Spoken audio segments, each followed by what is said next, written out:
Kali ini mengetengahkan episode ke-21 dengan judul Panji Ketawang yang Malang. Selamat menikmati.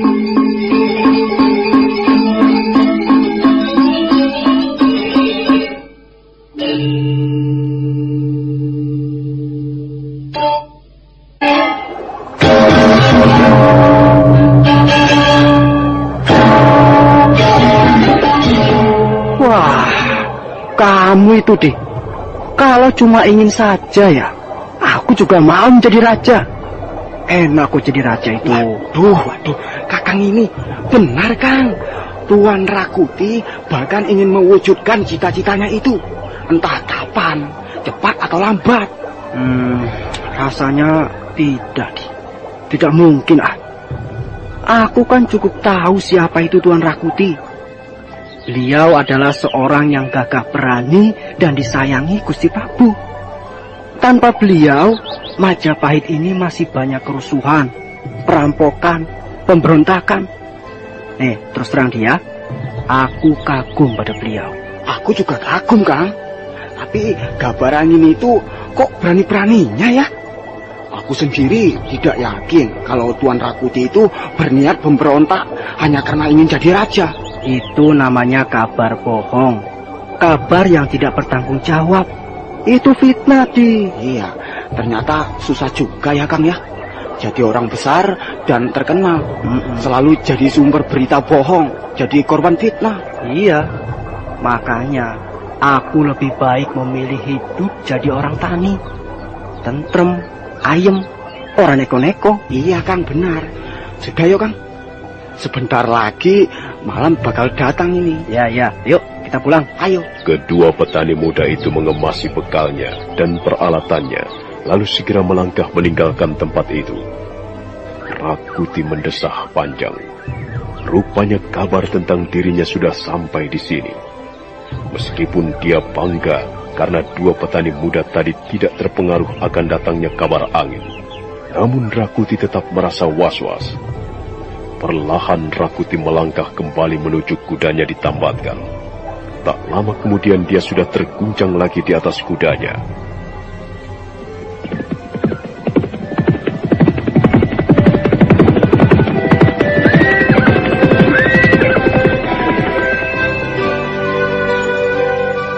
Mentari senja sudah tenggelam.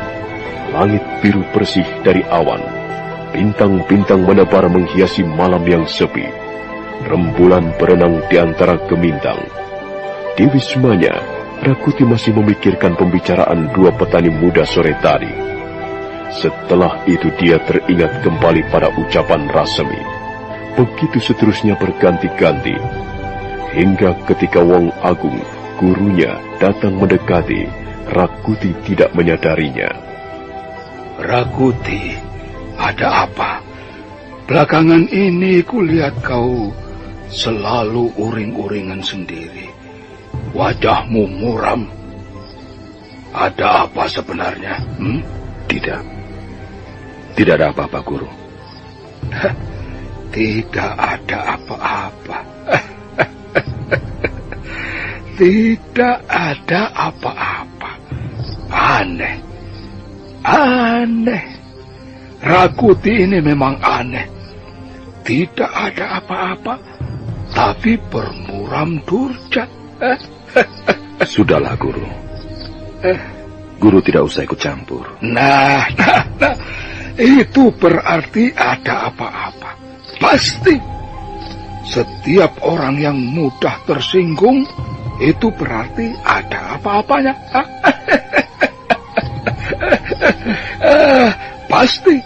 Pasti ada apa-apa. Guru, aku sedang selisih paham dengan Rasemi. Nah, itu yang tidak benar. Wong sahabat kok pakai selisih paham. Itu tidak benar. Tidak benar, Rakuti. Tapi Rasemi memang sulit diajak bicara, Guru.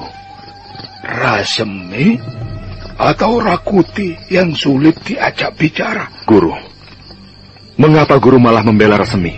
Loh, siapa yang membela Rasemi? Aku kan cuma tanya, siapa yang sulit diajak bicara? Rasemi atau Rakuti? Itu saja. Tapi ucapan guru bernada membela Rasemi dan meremehkan aku. Oh, itu salah mengerti, salah paham. Barangkali karena soal begini juga yang membuatmu ribut dengan Rasemi. Tapi memang Rasemi sulit untuk diajak mengerti. Dia selalu menentangku, menghalangi niatku. Loh. Ini soal apa tuh, ha? Aku kok masih belum menangkap arah pembicaraanmu. Belum saatnya guru tahu. Ini urusanku dengan Rasemi. Lah, kalau aku tidak kau kasih tahu, yang mana mungkin aku bisa membantumu mencarikan jalan keluar, mencarikan jalan tengah yang bijaksana. Sudahlah, guru tak perlu tahu. Ini menyangkut masa depanku dan masa depan Rasemi. Bahkan masa depan Majapahit ini. Wah, kalau begitu, tentunya ini adalah urusan para penggawa tinggi kerajaan Majapahit. Ya, maklumlah, aku ini cuma orang kecil, orang yang tidak boleh tahu urusan negara, persoalan pemerintahan. Waduh, mengapa kau pecahkan guci berisi tuak itu, Rakuti? Aku masih belum puas meminumnya. Dayang, bawakan aku tuak, cepat ya. Guru, kumohon jangan minum tuak di depanku pada saat aku seperti ini. Wah, itu salah. Salah besar, Rakuti. Seharusnya dengan minum tuaklah, maka persoalan bisa diatasi. Kita bisa bicara-bicara dengan tenang sambil meneguk tuak. Kita bisa mencari pemecahan perkara sambil minum tuak. Pokoknya kita bakal serba bisa kalau tuak ada di tangan. Ayo Rakuti, kita selesaikan masalahmu sambil minum tuak. Dengan tuak, amarahmu bisa reda. Dengan tuak, segala yang berkecamuk di kepalamu bisa padam. Ayolah Rakuti, hidup ini tak usah terlalu dipikirkan, sebab hanya akan merusak pikiranmu. Kalau kau ingin melakukan sesuatu, lakukanlah. Buat apa dipikir dan terus dipikir? Rakuti, manusia baru bisa dikatakan bebas dan merdeka kalau dia berani dan mau melakukan apa yang menjadi niatnya, keinginannya. Tapi kalau terus saja dipikir, lantas kapan akan berkehendak dan kapan akan melakukan? Sudahlah Rakuti, mari temani aku minum-minum. Kita lewati malam yang indah ini dengan minum bersama. Bukankah sudah lama kita tidak minum-minum bersama? Malam terus mengalir dengan cepatnya. Langit biru sudah dicemari awan-awan hitam yang datang dan pergi seiring angin yang melayang. Rembulan mulai timbul tenggelam. Wong Agung, guru Rakuti, membujuk dan menghibur muridnya untuk bersedia minum-minum bersama malam itu. Ayolah Rakuti, sudah kutuangkan untukmu. Minumlah. Sudah lama kita tidak seperti ini. Ayolah. Menurut pembicaraan dua petani muda sore tadi, berita itu sudah sampai di desanya. Untunglah mereka tak terpengaruh oleh berita itu. Tetapi sampai kapan situasi macam ini akan bertahan?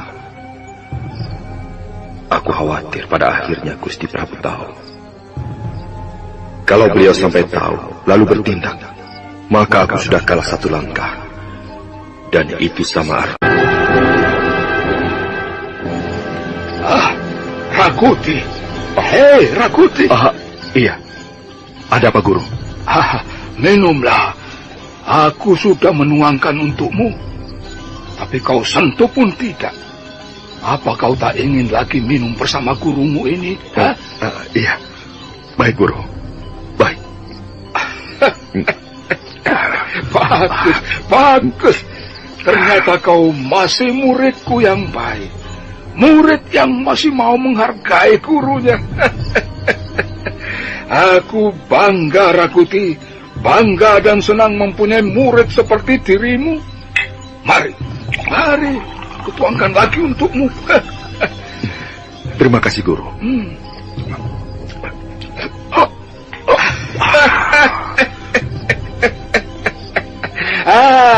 Bagaimana?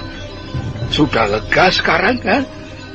Segala gejolak dan amarahmu akan tuntas dengan seguci tua. Ayo, minumlah lagi. Kita lewati malam ini bersama sambil minum tua.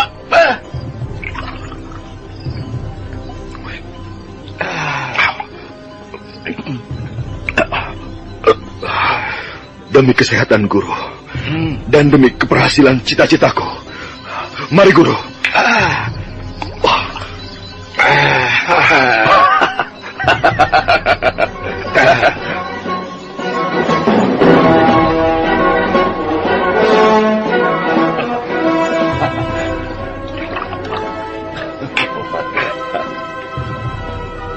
Akhirnya guru dan murid minum bersama. Gelak tawa mewarnai malam yang indah dan semakin sepi. Seteguk demi seteguk, cairan tuak terus membasahi kerongkongan mereka. Hidup memang tak perlu dipikirkan, Rakuti. Tapi dijalani. Benar, Guru. Rakuti memang tak perlu memikirkan menjadi raja, melainkan menjalani sebagai raja. Bagus itu, bagus. Rakuti harus menjalani sebagai raja. Bukan memikirkan menjadi raja. Bagus, aku setuju. Aku setuju. Guru setuju bukan? Kalau Rakuti sudah saatnya menjalani sebagai Raja Majapahit.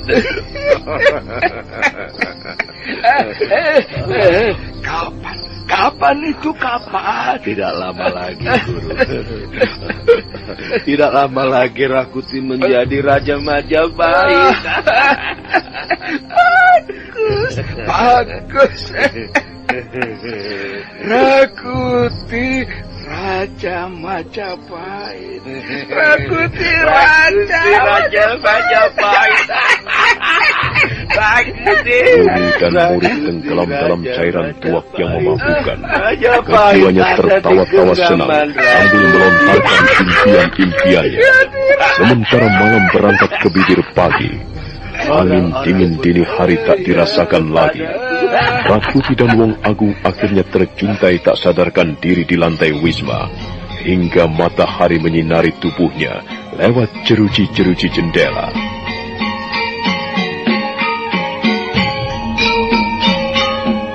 Siang itu, Rakuti berkemas hendak pergi menemui Rasmi kembali. Hatinya tidak puas dengan pembicaraan kemarin. Terlebih setelah mendengar percakapan dua petani muda di luar kota Raja Majapahit. Sesudah membersihkan diri, dia segera menuju kudanya. Di pendopo, Wong Agung tersenyum melihatnya. Mau kemana kau, Rakuti? Sepertinya penting sekali. Sejak pembicaraan kemarin, aku belum puas. Kalau Rasmi masih saja mencela-mencela. Ada apa sebenarnya antara kalian berdua? Maaf, Guru. Sekarang ini belum saatnya aku berterus terang pada Guru. Ya, baiklah. Apa boleh buat? Aku tidak akan memaksamu. Karena aku tahu watakmu yang keras. Bukankah Guru mengatakan, perbuatlah apa yang hendak kau buat. Jadilah sebagai orang yang merdeka, berkehendak, dan bebas bertindak. Bukankah begitu? Iya, bagus. Memang harus begitu, Rakuti. Harus begitu. Sekarang aku pergi menemui Rasemi. Permisi, Guru. Iya, pergilah. Berangkatlah. Hati-hati, Rakuti. Rakuti segera melangkah dari hadapan gurunya. Dengan tangkas, dia melompat ke atas kudanya. Wong Agung mengikuti gerak lincah muridnya dengan tatapan mata berbinar. Ada rasa bangga mempunyai murid Rakuti. Di samping wataknya yang keras, juga kemauannya yang sulit dibendung.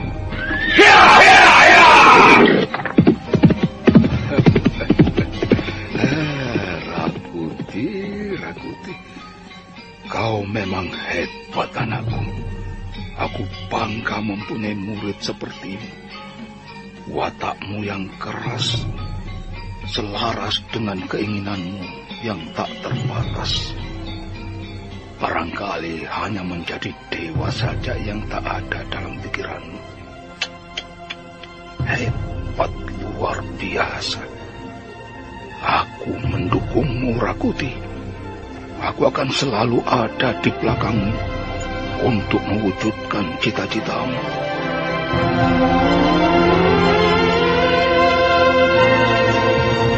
Di wismanya, Rasmi yang sedang menghadapi kitab-kitabnya mulai dihinggapi kecemasan juga.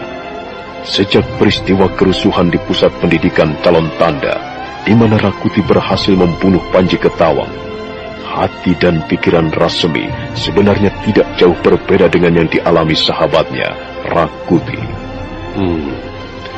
Rakuti memang berhasil membunuh Panji Ketawang di pusat pendidikan Calon Tanda. Tetapi apakah ini jaminan bahwa suara-suara itu tidak akan sampai kemari? Dan tentunya mustahil kalau Brahmana Ratu Kuning, Rakai Warak, dan Rakai Kembar tidak tahu siapa yang telah bikin ulah di tempatnya malam itu.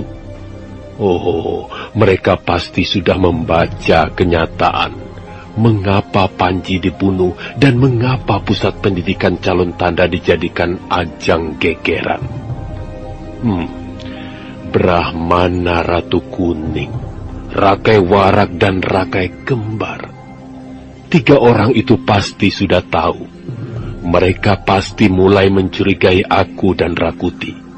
Dan seandainya mereka datang ke istana Gusti Prabu, lalu mengadukan peristiwa yang terjadi malam itu, oh, apalagi yang harus kulakukan? Membunuh Brahmana Ratu Kuning, menghabisi Rakai Warak dan Rakai Kembar. Tidak, ini jelas tidak mungkin. Sebab andai pun mereka dilenyapkan, cepat atau lambat Gusti Prabu pasti akan segera mencium gelagat. Terlebih sekarang ini Arya Tadah yang menjabat Mapatih Majapahit. Beliau-beliau tentu tidak goblok. Bagai telur di ujung tanduk, begitulah keadaan Rasmi dan Rakuti sekarang ini. Atau katakanlah seperti buah simalakama, tidak dimakan bapak mati, kalau dimakan si ibu yang mati. Rasmi mulai berpikir keras, jalan apa yang mesti ditempuh. Kekerasan, apakah jalan yang terbaik? Seperti yang diucapkan Rakuti, bahwa sudah saatnya menyusun kekuatan dan bertindak. Pemberontakan atau perang adalah siasat dengan jalan kekerasan. Akan tetapi, sudah saatnyakah siasat ini dilakukan? Rasmi terus berpikir. Kegelisahan hatinya terus menjalari dirinya. Sudah saatnya atau belum? Sudah saatnya atau belum? Rasmi terus dicengkram keraguan-raguan. Oh, aku mulai menyaksikan kemampuanku. Dalam saat-saat seperti ini, di mana pilihan-pilihan yang tepat harus dikeluarkan. Oh, aku menjadi seperti tidak berdaya. Memang benar, siasat kekuasaan adalah akal manusia untuk meraih satu tujuan, terutama untuk merebut suatu tata kehidupan di sebuah negeri. Dan perang adalah siasat dengan jalan kekerasan. Dulu aku dan Rakuti memperoleh kehormatan sebagai punggawa tinggi di kerajaan Majapahit ini dengan kekerasan. Dan sekarang, apakah aku dan Rakuti harus mempertahankannya lewat kekerasan? Sementara itu, Rakuti masih memacu kudanya terus menuju wisma kediaman sahabatnya, Rasemi. Dia sudah bertekad bulat bahwa sekaranglah saatnya menyusun kekuatan untuk memberontak. Dia sudah bosan dan tidak sabar menunggu dan terus menunggu tanpa kepastian yang konkret. Apapun yang akan dikatakan Rasemi nanti, Rakuti sudah tidak mau ambil peduli. Setuju atau tidak, saatnya sekarang ini bergerak. Pendapat Rasemi itu tak akan menjadi halangan bagi Rakuti. Dan kedatangannya sekarang ini bukan untuk minta persetujuan Rasemi, melainkan sekedar pemberitahuan bahwa dia akan mulai menyusun kekuatan untuk memberontak meski harus seorang diri.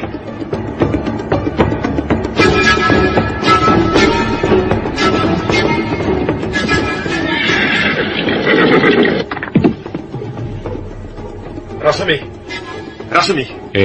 Rakuti, kau nampak mulai panik. Aku datang bukan untuk ngobrol-ngobrol yang tidak keruan, tetapi untuk satu kepastian, terutama untuk masa depan kita di Majapahit ini. Aku mengerti, Rakuti. Tapi marilah kita bicarakan baik-baik dan dengan penuh perhitungan. Sekarang ini sudah bukan waktunya lagi berbicara, Rasemi. Benar, sekarang bukan waktunya lagi untuk berbicara, Rakuti. Tetapi tindakan kita ditentukan sekarang ini.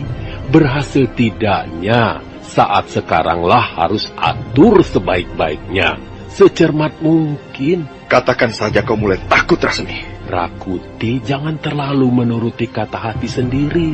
Sabarlah, tenang Rakuti. Tidak selamanya kata hati itu benar dan membawa keberuntungan. Rasemi, aku tidak butuh nasihat-nasihatmu. Cobalah dengar kata-kataku, Rakuti. Yang kita inginkan adalah keberhasilan. Tetapi kau cenderung selalu menuruti kata hati. Percayalah, seseorang yang menuruti kata hatinya sendiri, maka dia akan menyerahkan diri pada kematian. Kematian yang sia-sia. Aku tidak takut mati. Untuk menjadi seorang putra yang terbaik, kematian bukan sesuatu yang ditakuti. Benar, itu benar sekali, Rakuti. Tetapi keberanian yang tidak diikuti akal dan budi adalah kesia-siaan. Aku bingung, Rasemi. Mengapa kau selalu membantah dan terus membantah? Apakah di antara kita sudah tak ada kesepakatan lagi? Baiklah. Baik. Aku sanggup menghancurkan lawan-lawan kita dengan seorang diri saja. Kalau kau tak mau membantuku, terserah. Tunggu Rakuti. Kita akan sanggup menghancurkan lawan-lawan kita, musuh kita, tetapi bukan sekarang saatnya. Hah? Itu lagi yang kau ucapkan. Bukan sekarang. Lalu kapan? Ingat Rakuti, bahwa kita akan merebut kekuasaan dengan jalan kekerasan. Kalau tidak kita timbang dengan baik dan matang, maka kegagalanlah yang akan kita temui. Ini sejarah, Rakuti, sejarah yang akan mencatat nama-nama kita. Rakuti, siasat kekuasaan adalah akal manusia untuk menjangkau suatu tujuan, terutama untuk merebut suatu tata kehidupan di suatu negeri. Dan perang adalah siasat dengan jalan kekerasan. Kau hanya pandai bicara, Rasemi. Tapi kenyataannya, kau selalu mulur mengkerut terus. Karena hidup tidak pernah lepas dari siasat kekuasaan, Rakuti. Dan kehidupan tidak bisa lepas dari akal. Jadi kau anggap aku tak pernah memakai akal? Kau anggap aku ini selalu haus kekuasaan tanpa tahu apa itu siasat kekuasaan? Aduh. Selamat menekuni kitab kitabmu. Dan biarlah aku berjuang sendiri. Rakuti.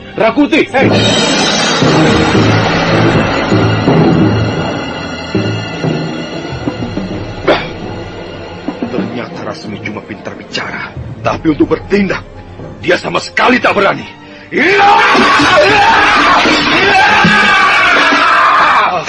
Ada apa, Rakuti?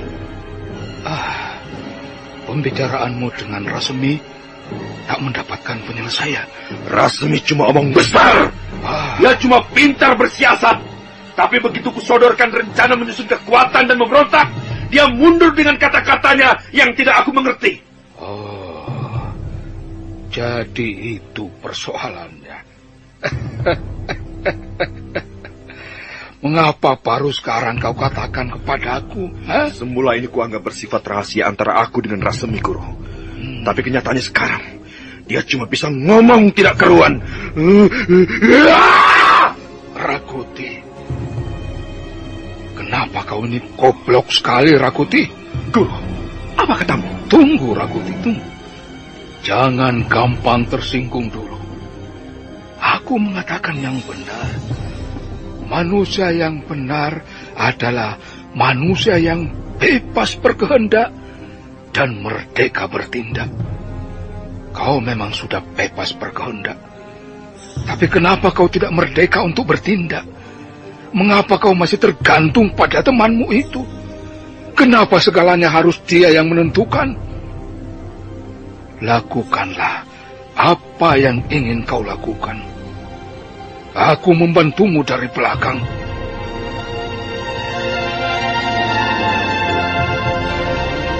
Rakuti terkesiap. Wong Agung gurunya mendukung penuh niatnya mewujudkan cita-cita. Dipeluknya sang guru erat-erat. Matanya berbinar cerah.